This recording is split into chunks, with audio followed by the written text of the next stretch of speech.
Karena Ganjar tanpa dicalonkan oleh PDIP itu tidak akan sakti.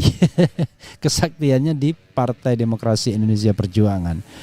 Walaupun isu yang berkembang PDIP tidak begitu suka kalau Ganjar yang maju.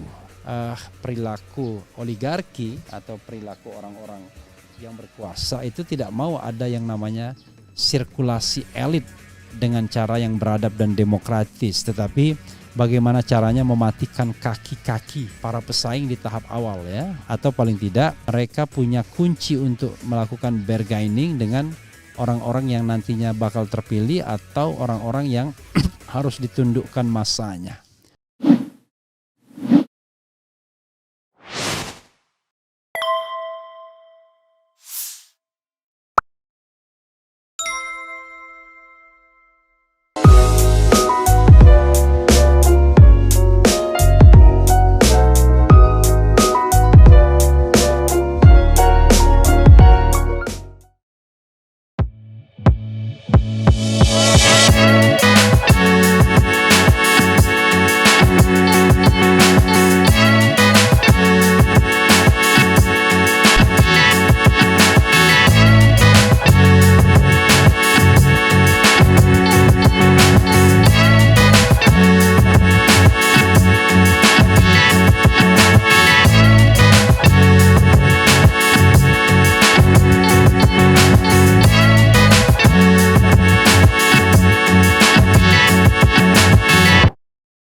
Assalamualaikum warahmatullahi wabarakatuh. Sobat RH sekalian, jumpa lagi kita di channel yang keren ini. Keren caras ya. Kita lanjutkan pembicaraan kita hari ini atau pagi ini ya, dengan semangat dan pikiran yang positif. Setelah semalam berdiskusi dan berbincang dengan Dharma Pongrekun, luar biasa dia punya optimisme ya. Tidak hanya perbincangan di dalam ruang videonya, tetapi juga perbincangan di luar itu yang juga sama seru dan menariknya. Sampai kemudian saya melanggar soal jam tidur, yaitu bagaimana mendapatkan hormon melatonin, tapi it was worth it ya. Jadi kita bisa kompensasi tapi tetap pagi ya live-nya. Jadi don't worry, kita tidak berubah, live tetap pagi hari ya sobat era sekalian. Dan coba kita bacakan ini ada LSI Denny JA 4 kingmaker hadapi dilema di Pilpres 2024 ya.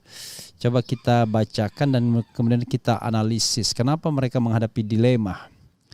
Dan kita tahu kemana arah LSI Denny JA ini ya. Kalau saya lihat hasil-hasil survei yang mereka kemukakan, terlihat betul ada preferensi, mungkin ada kontra dengan salah satu atau salah dua kingmaker ini. Kita tidak tahu persisnya apa karena hasil survei itu tidak pernah memberitahukan atau memberitakan dari mana dananya. Jakarta CNN Indonesia, hasil survei terbaru dari LSI Denny JA memproyeksikan 4 pimpinan partai politik bakal menjadi kingmaker atau penentu peta politik pada Pilpres 2024. Mereka antara lain Ketua Umum PDIP Megawati Soekarno Putri, Ketua Umum Partai Gerindra Prabowo Subianto, Ketua Umum Partai Nasdem Surya Paloh, dan Ketua Umum Partai Golkar Airlangga Hartarto ya. Dalam survei terbarunya, LSI menyebut keempat tokoh politik yang juga ketua umum di partai masing-masing tersebut dinilai akan menentukan jumlah poros koalisi. LSI Denny JA mencatat tumbuhnya 4 kingmaker yang akan menentukan maksimal 3 pasang capres. Demikian dikutip dari rilis LSI Denny JA. Penentuan 4 pimpinan partai sebagai kingmaker berdasarkan sejumlah variabel. Megawati misalnya selaku orang nomor 1 di PDIP sebagai satu-satunya partai pemilik tiket untuk mengusung capres dengan 22,26% suara atau 128 kursi di DPR. Lalu Airlangga, Ketua Umum Golkar yang telah membentuk poros koalisi dengan P3 dan PAN, ketiga partai telah memenuhi syarat pencalonan dengan total 148 kursi. Sementara Prabowo merupakan satu-satu nama yang selalu masuk 3 besar kandidat capres di sejumlah hasil survei. Partainya pun telah berkoalisi dengan PKB. Di sisi lain, Surya Paloh telah mendeklarasikan Anies Baswedan sebagai capres. Nasdem juga intens berkomunikasi dengan Demokrat dan PKS untuk berkoalisi. Baik Golkar, Gerindra maupun Nasdem akan memenuhi syarat pencalonan presiden jika sepakat berkoalisi dengan total kursi parlemen sebanyak 163 kursi. Dengan komposisi di atas, paling banyak hanya mungkin 3 pasangan capres karena PDIP sepertinya mustahil tidak berkoalisi dengan partai lain. Ya, sahabat sekalian, itu tadi ya. Tapi ada dilema pencalonan. Namun keempat kingmaker disebut-sebut akan menghadapi dilema karena berbagai kepentingan. Pertama, Surya Paloh, hasil survei menyebut Anies menang pada basis pemilih oposisi Presiden petahana RI Joko Widodo. Anies unggul dari Gubernur Jawa Tengah yang juga kader PDIP Ganjar Pranowo dan Prabowo Subianto dengan elektabilitas mencapai 35,6%. Menurut LSI, posisi itu membuat Nasdem harus memilih apakah bertahan di koalisi pemerintahan Jokowi Ma'ruf Amin atau keluar. Nasdem tetap di pemerintahan atau keluar dari pemerintahan agar tegas bahwa Anies Baswedan yang diusung membawa isu perubahan, tulis LSI. Sedangkan bagi PDIP, LSI memperkirakan Partai Banteng akan menghadapi situasi sulit untuk memilih partai koalisi. Menurut LSI, PDIP memiliki 2 pilihan, yakni bergabung dengan Gerindra atau KIB. Pada pilihan pertama, PDIP harus rela kadernya menjadi cawapres pendamping Prabowo, sementara jika PDIP mengusung kader sebagai capres, ia harus memilih cawapresnya dari Koalisi Indonesia Baru KIB, Koalisi Indonesia Bersatu ya, atau berdasarkan kesepakatan dengan PKB. Jika Ganjar dipilih maju sebagai capres PDIP, siapa wakilnya? Mustahil cawapres Ganjar adalah Prabowo karena Prabowo ingin tetap menjadi capres. Ini berarti tidak berkoalisi dengan Gerindra. Kemudian Erlangga akan dihadapkan pada posisi sulit jika maju sebagai capres sebab tak memiliki elektabilitas yang cukup. Wah, luar biasa ya. Erlangga menurut LSI bisa maju sebagai cawapres dari Anies atau Ganjar. Sementara itu Prabowo dihadapkan posisi sulit karena sudah 2 kali kalah dalam Pilpres. Prabowo juga disebut akan kesulitan mencari cawapres di luar PKB. Dilema ketiga, Prabowo kesulitan mencari cawapres di luar PKB, sementara PKB bersikuku harus Caimin. Ketua Umum PKB Muhammad Iskandar cawapresnya, kata LSI. Survei LSI DNJA dilakukan pada 19 Oktober 2022 lewat riset kuantitatif terhadap 1.200 responden di 34 provinsi di Indonesia. Riset kuantitatif dilakukan dengan wawancara dilaksanakan secara tatap muka dengan margin of error sebesar lebih kurang 2,9%. Sementara riset kualitatif di bulan Desember 2022 dilakukan dengan analisis media, focus group discussion, FGD, dan in-depth interview. Ya, sobat RH sekalian, itu tadi ya dilema yang dialami oleh 4 kingmaker ini ya. Prabowo pertama, Surya Paloh naik elektabilitas Anies, tapi harus menentukan tetap di pemerintahan atau sekalian keluar atau dikeluarkan. Kemudian Megawati Soekarno Putri harus memilih mengusung kader sendiri atau menyetor kadernya sebagai cawapres, misalnya berkoalisi dengan Gerindra. Kemudian Prabowo Subianto juga punya dilema karena pilihan akibat presidential threshold hanya sementara ini yang sudah committed PKB, tapi PKB tidak mau kecuali kader PKB sendiri menjadi cawapresnya. Padahal Prabowo menginginkan orang lain juga. Kemudian yang keempat, KIB ya, Erlangga Hartarto sebagai kingmaker itu elektabilitasnya kecil, sehingga kalau maju dari kursi atau dari koalisi KIB itu daya dorongnya juga tidak terlalu tinggi ya.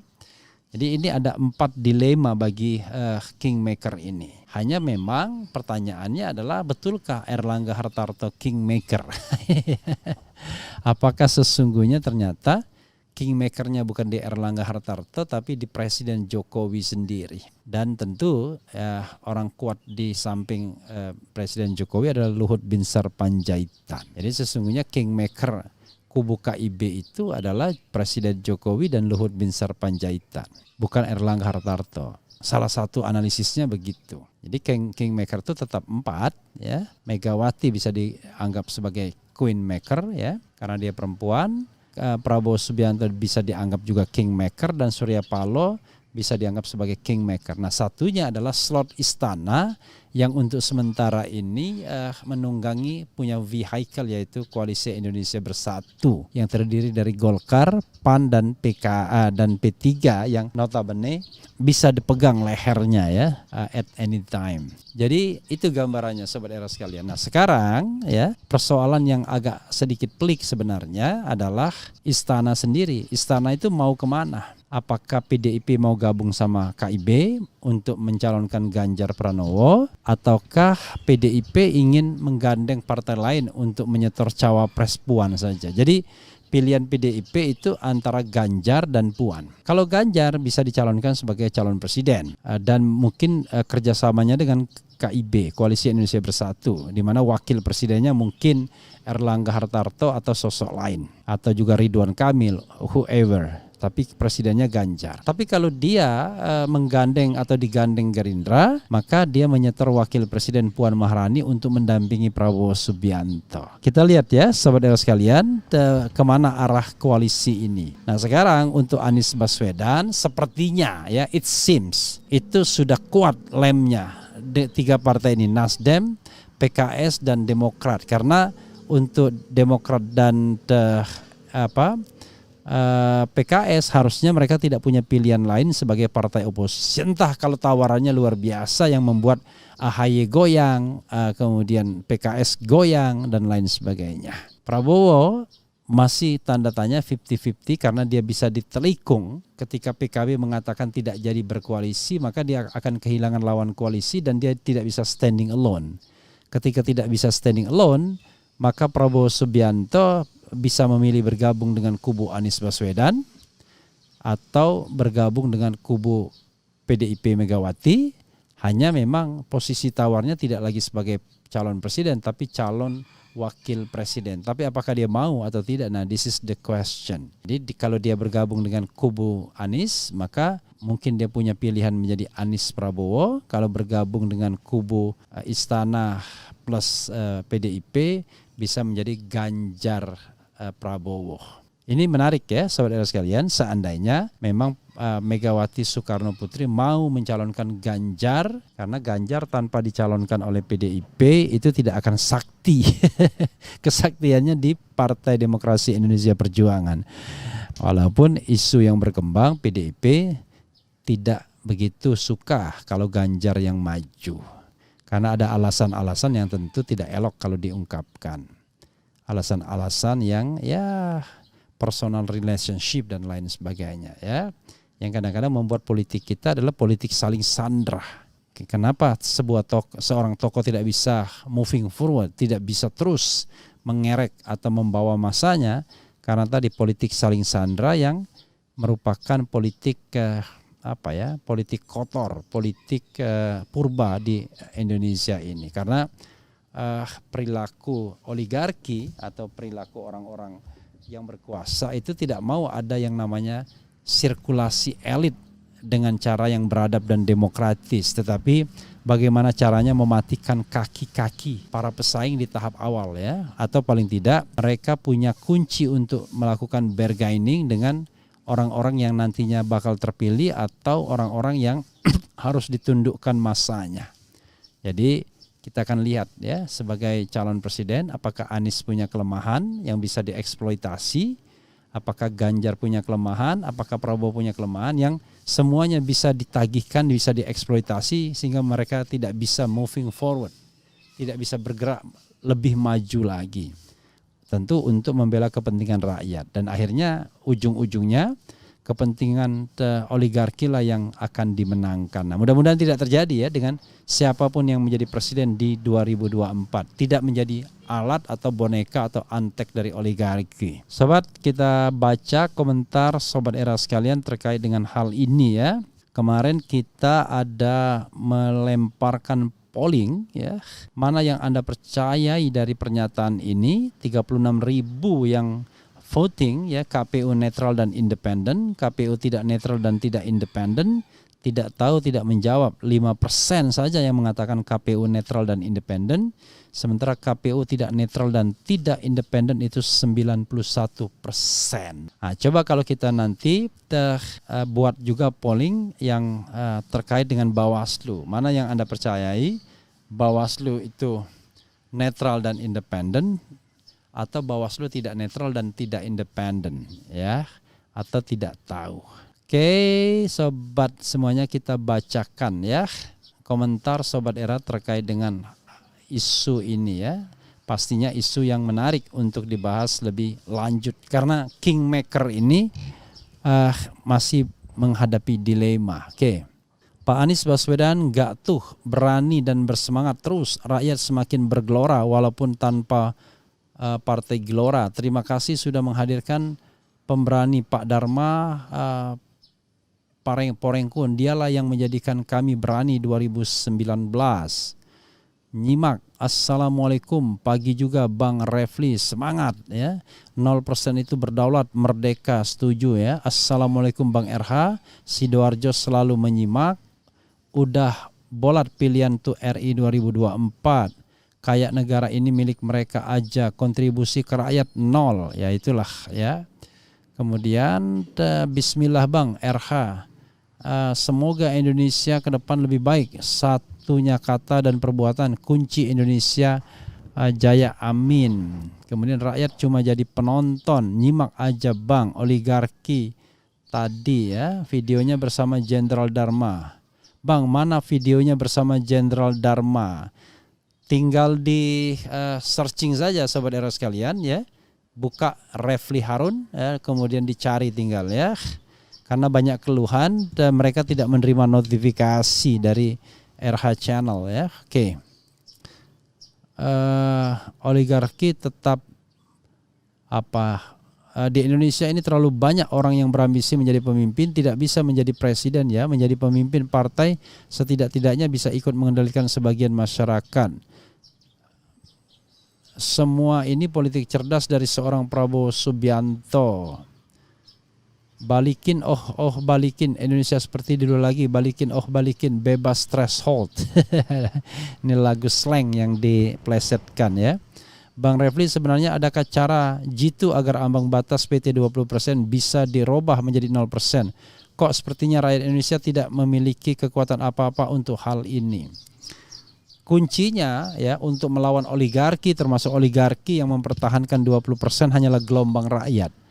Nah, kalau gelombang rakyatnya biasa-biasa saja, yang protes cuma berapa biji, berapa gelintir, ya itu nggak akan diperhatikan. Coba yang demo 1 juta ngepung istana misalnya, atau ngepung DPR, atau ngepung MK misalnya, dalam tanda kutip kepungnya, ya mereka mungkin akan pertimbangkan untuk mengabulkan permohonan yang terkait dengan 0% ini. Karena saya duga ya, 0% inilah jalan tengah, jalan keluar ya dari tokoh-tokoh yang menggagas agenda lain, bukan agenda pemilu tapi penundaan pemilu, bahkan kembali kepada Undang-Undang Dasar 1945 yang berarti tidak ada pemilu presiden dan wakil presiden ya.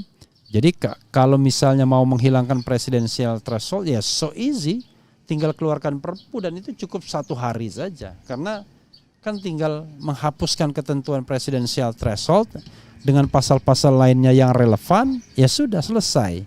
Kira-kira begitu ya. Bang RH, akhir tahun makin ngeri nih, banyak kerjaan hanya melayani oligarki.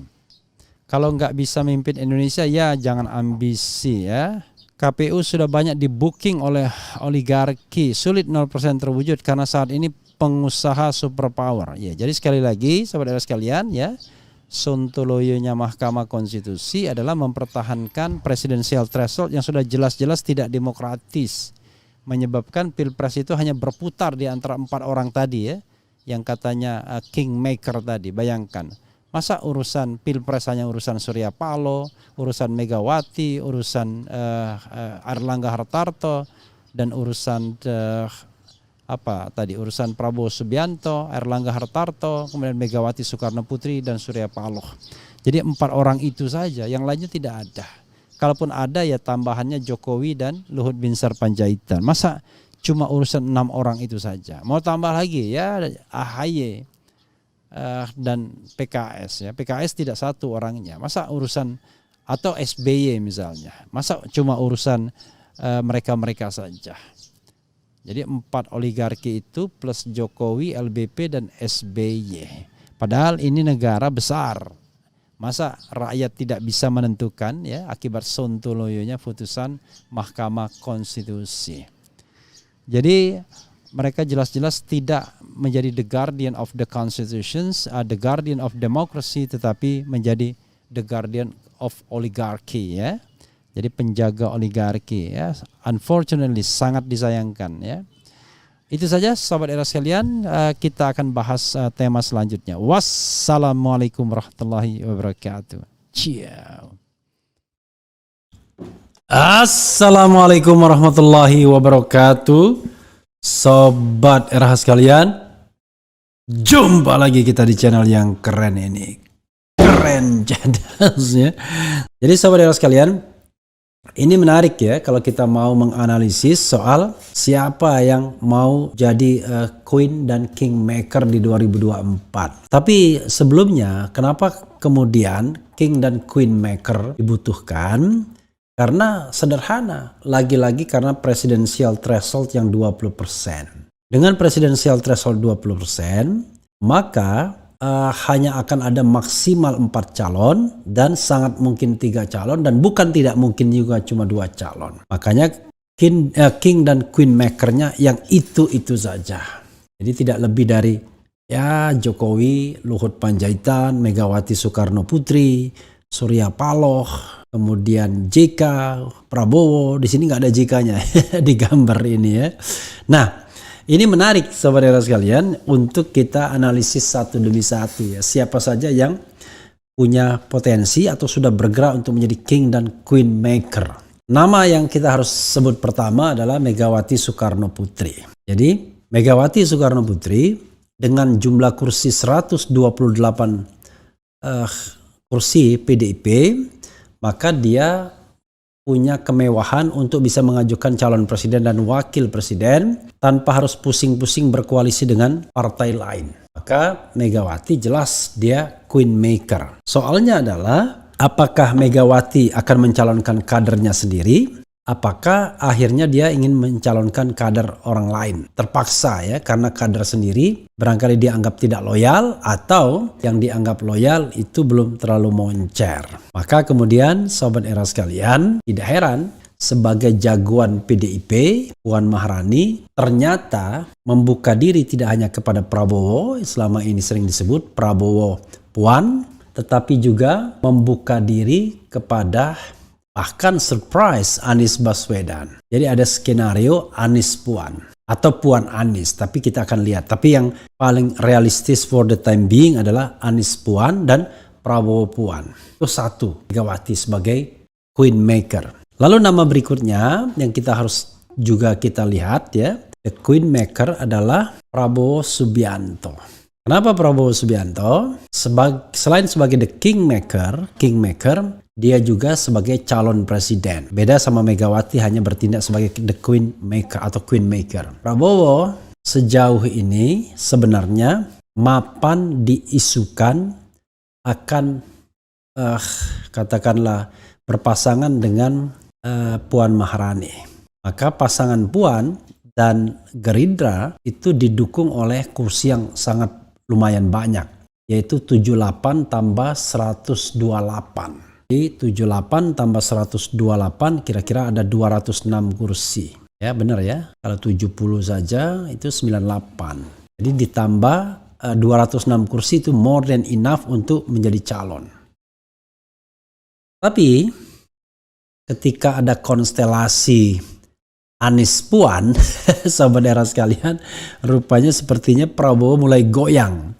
Maka dia memerlukan manuver ke tempat lain. Dia bermanuver ke Nasdem, mengunjungi Surya Paloh misalnya. Selain dia juga selalu kulonwon ke Jokowi juga lebaran kemarin. Maka alternatif yang mungkin dibayangkan oleh Prabowo adalah it could be possible Prabowo Ganjar misalnya. Jadi Prabowo Ganjar Pranowo. Jadi orang dekat Prabowo bilang kalau sudah Prabowo Ganjar sing ada lawan, kira-kira begitu. Nggak ada lawan. Itu yang kedua, the Kingmaker. Kingmaker ketiga, Sobat Era sekalian, tentu Presiden Jokowi sendiri. Walaupun Presiden Jokowi tidak punya partai, Sobat RH, tetapi dia adalah Presiden Republik Indonesia yang punya relawan. kita tahu bahwa melalui relawannya Presiden Jokowi lebih mengunggulkan Ganjar Pranowo. Projo menyebut Ganjar, loyalis Jokowi lainnya juga menyebut Ganjar Pranowo. Persoalannya adalah Ganjar mau dipasangkan kepada siapa, lalu apa kendaraan politiknya. Pertama,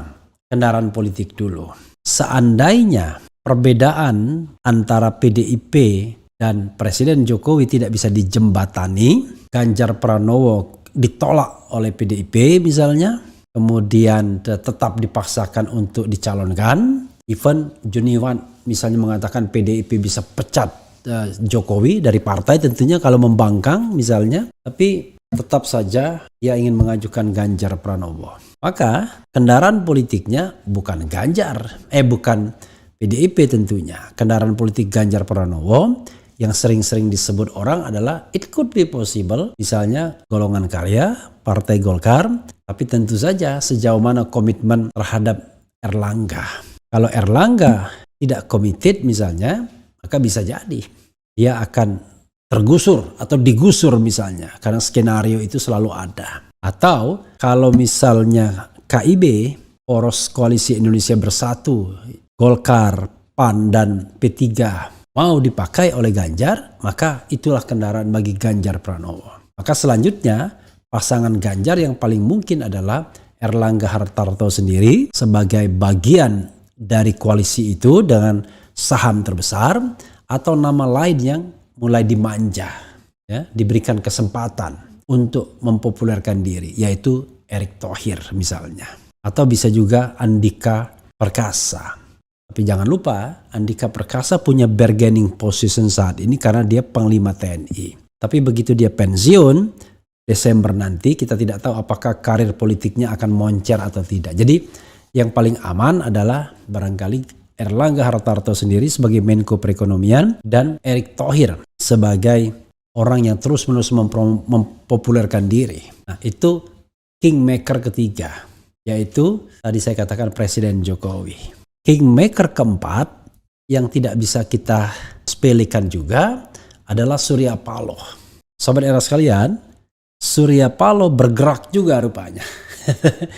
Kemarin dia ditemui Prabowo, tapi baru-baru ini dia menemui Presiden Jokowi dan konon diisukan mengusung pasangan Anies Ganjar. Saya tidak tahu komposisinya Anies Ganjar atau Ganjar Anies, tapi dalam benak saya, seandainya itu disorongkan oleh Surya Paloh, tentu Surya Paloh menginginkan komposisinya adalah Anies Ganjar. Tapi Jokowi pasti menginginkan Ganjar Anies, kira-kira begitu. Lagi-lagi, siapa yang akan menjadi pendorong atau kereta bagi pasangan ini? Yang menjadi keretanya adalah tentu Nasdem sendiri dan mungkin saja kubu seperti Golkar misalnya. Karena Golkar Nasdem cukup. Dan kalau Golkar Nasdem itu adalah skenario awal sesungguhnya. Di mana pada waktu itu Nasdem punya rencana untuk mengadakan yang namanya konvensi dan sekarang tidak jadi. Karena tidak ada jaminan bisa mengajukan. Jadi itu ada skenario Ganjar Anies atau Anies Ganjar yang disulkan oleh Surya Paloh. Kenapa Surya Paloh memerlukan alternatif ini? Karena alternatif ini akan dalam tanda kutip tidak menguntungkan PDIP. Seandainya PDIP melepas Ganjar Pranowo. Apalagi kalau pasangan Ganjar Anies atau Anies Ganjar ini terpaksa berhadapan dengan Prabowo Puan.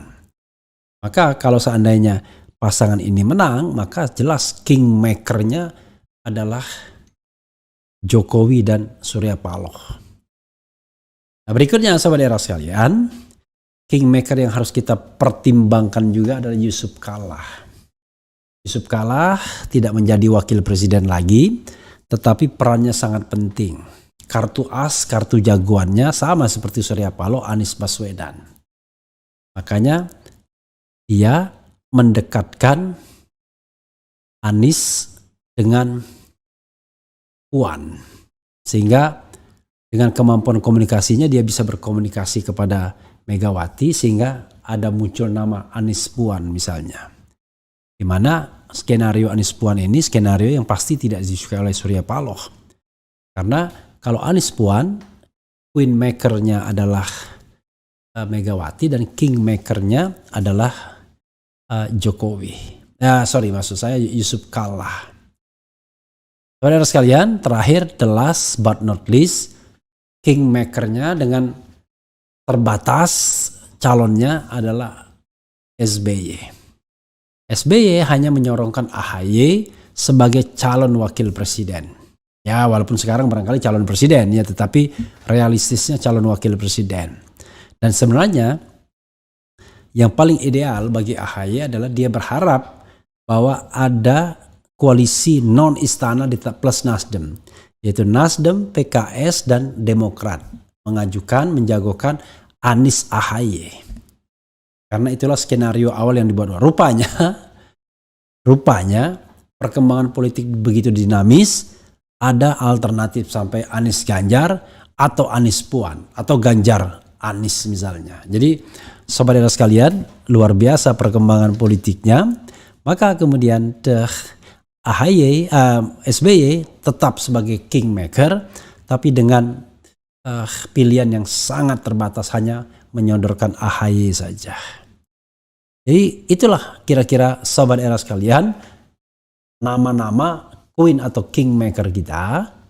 Dan unfortunately, sekali lagi, karena ini tidak adanya penghapusan terhadap presidensial threshold atau presidensial thresholdnya tetap dipertahankan, sehingga sosok lain seperti Rizal Ramli, Lanyala Mataliti, Gatot Nurmantio, mungkin juga Ridwan Kamil dan nama-nama lainnya tidak bisa menjadi baik sebagai kingmaker, queenmaker, atau menjadi capres itu sendiri.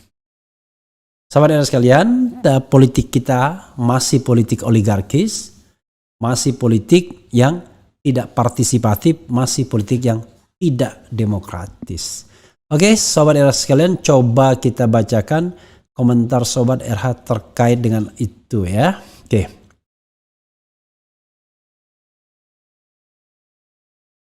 Pak R, kemudian ini ada Tunas Torik si Hombing Nabawan. Pak RH dan Pak Anies Rashid pasti paham. Surya Paloh secara dulu Pak RH, Pak Anies adalah tamu rutin di Metro TV. Bahkan saya kenal Pak RH saat aktif jadi tamu di Metro. Ups. Ya, dan sekarang saya tidak pernah lagi diundang di Metro TV sejak Juni 2018 ya. Sudah kira-kira sudah 4 tahun ya, dan itu saya tidak tahu, I don't know exactly why ya, tetapi itulah faktanya ya. Dan ini mungkin juga terkait dengan politik, I don't know exactly, tapi haknya stasiun televisi yang bersangkutan sobat era sekalian. Makanya saya bikin YouTube saja biar saya bisa mengudara tanpa harus berharap ada televisi yang mau mengundang atau tidak mengundang ya. Oke. Teguh Santoso, yang menarik Pak Refli, di luar dari adanya the kingmaker seperti Pak Yusuf Kalla atau Bu Megawati atau Surya Paloh, seperti di drama Game of Thrones, kekuatan oligarki lebih kuat dari raja atau ratu. It could be possible. Tapi jangan lupa, mereka juga barangkali walaupun mereka kuat mungkin karena dukungan atau backup finansial mereka, maka tetap saja mereka harus masuk melalui king queen maker ini. Jadi king dan queen maker ini juga harus tetap dipertimbangkan, karena toh putusan akhir tetap di tangan mereka akhirnya. Walaupun tetap saja ada yang hal-hal di belakang itu yang memang sangat berpengaruh ya, kita tidak mendinainya. Kemudian Anies Refli jempol bermimpu pun tidak. Kita harus mengukur diri ya. Anies and Bosman Mardigu ya, rasanya juga jauh ya. Kita harus bedakan ya. Oke, RH Puan mikir pun tidak. Zaman dulu PKI berlindung di belakang Soekarno, sekarang mereka berlindung di belakang oligarki dan mempertahankan PT 0%. I don't know exactly ya. Karpet merah berdarah, nampaknya benar bakalan terjadi, indikator-indikator yang mulai nampak di permukaan. Kemudian Anies Puan asal jangan Anies perempuan, akan lebih jantan, cerdas, jujur, tegas, terukur, ada pada Anies Gatot. Kemudian Kalau yang diusung capres masih dari lingkung rezim, maka kondisi Epoleh Hankam tak akan berubah. Alternatif yang bisa mengubah hanya Anies, ya. Ya jangan lupa Anies pun harus mencari pasangan dan harus mencari kendaraan politiknya. Ya, sahabat era sekalian, itu tadi ya, menarik nanti menyaksikan bagaimana manuver-manuver King dan Queen Maker ini dalam memasang-masangkan calon, ya. Rasanya tidak mungkin Surya Paloh datang ke Jokowi tidak ngomong tentang Pilpres. Tidak mungkin Prabowo datang ke Surya Paloh tidak ngomong dengan soal Pilpres. If mungkin tidak ngomong dalam pengertian formal, tetapi maksudnya adalah memberikan sinyal kuat. Misalnya katakanlah Surya Paloh datang ke Jokowi memberikan sinyal kuat terhadap pasangan Anies Ganjar. Kira-kira begitu. Prabowo ke Surya Paloh memberikan sinyal kuat bahwa dia masih terbuka untuk bekerja sama. Kira-kira begitu. Yusuf Kala membawa Puan Maharani, orangnya, ke Madinah, memberikan sinyal bahwa Anies pun masih bisa dipasangkan dengan Puan dan diterima masa kanan. Kira-kira begitu. Jadi politik-politik simbol ini memang masih akan kuat, ya, termasuk juga politik patronase, ya, politik-politik yang belum menggambarkan bahwa kita punya demokrasi yang substantif, karena calon-calon itu masih digeret-geret, ya. Masih perlu didorong-dorong, ya, perlu dikasih kendaraan sampai kemudian bisa mengatakan ya saya calon presiden yang sesungguhnya. Sobat era sekalian, itu saja ya untuk sementara. Nanti kita akan bahas lagi perkembangan-perkembangan lanjutnya. Wassalamualaikum warahmatullahi wabarakatuh. Ciao.